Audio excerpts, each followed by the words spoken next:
Hey guys, what's up? I wanted to make this quick video about soldering, which seems really dumb, but I've been seeing recently that a lot of guys starting out in electronics don't really know how to solder that well, and that's totally okay because you're just starting out in this, right? So I wanted to do this quick 2 minute video just to show exactly how you should be doing it so that you can be more confident when you're working with electronics. So let's check it out. So we've got some wire, we've got our solder, we've got a soldering iron. This is the TS100 and it looks quite complicated and it seems like you can only make this happen on a high-end soldering iron, but that's not the case at all. You can use any soldering iron, it doesn't really matter. So just real quick, we've got wire. We're going to strip this wire off. You can use just some pliers, take the end, trim the insulation off, pull it off, and we have this wire right there. Perfect, that's what we want to see. The first mistake I see a lot of guys making is that they forget to tin the wire, and tinning is basically just coating the end of the wire with solder. We don't have to actually add solder and wire and the soldering iron to the same equation. We just need to tin the wires first. So first thing we do is just take that there.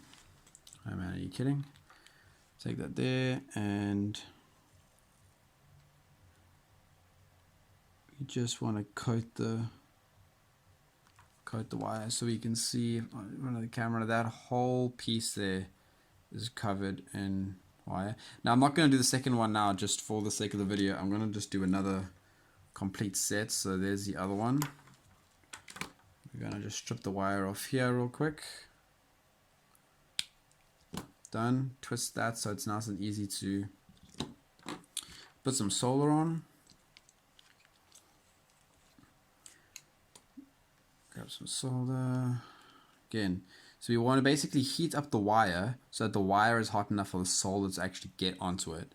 So we're going to heat up the wire, and then hopefully if the solder doesn't move, okay, so we can just put that on there like that. Perfect. Right, so now if the camera would just focus, please focus. Okay, it's not focusing, but there's solder on there, I promise. I'm going to put a little bit more just to be safe. Okay, we're good. It's a bit much there actually, but I mean, it is what it is. So we take this now. All we've got to do now is one thing I've seen, before we solder these wires, once they're soldered, they can't touch. If they touch, you're going to get dead short. So heat shrink is your best friend. Stick it over the edge of the one side. Done. Now we've got heat shrink on this end here. And we've got these two wires we're going to solder together. And, or as the Americans like to say, solder. And line it up and we're done.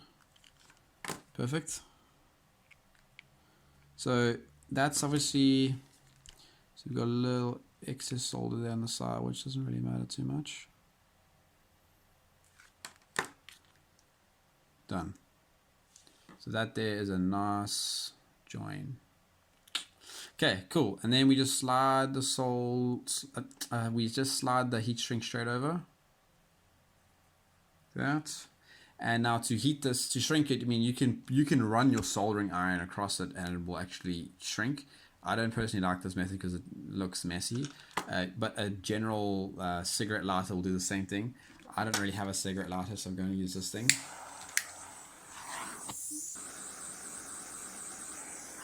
Great. Turn that off. Cool. So now we have that perfectly soldered. So the trick is a soldering iron that can get hot enough. Generally like a 60 watt to 100 watt soldering iron is perfect.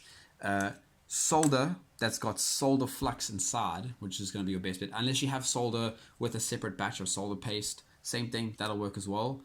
And then make sure you tin both sides of the wires, put them together, add heat, and they'll join. Lastly, a lot of guys are asking me, how do you put soldering PCBs? How do you manage to put it on the pad so well without damaging components? So that'll be a quick thing that we can do now. I've got a step up DC-DC step, it's a step down actually, DC-DC step down converter.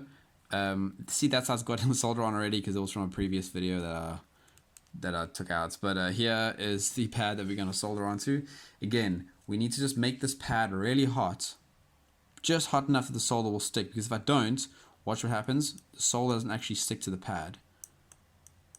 Well, no it does, but because it's hot enough. So as I gently put that on, the pad will take the solder. Perfect. So look at that. Awesome. Obviously this is just a recap. There is a lot more in-depth soldering videos on YouTube. If that helped you, that's awesome. Thanks for watching.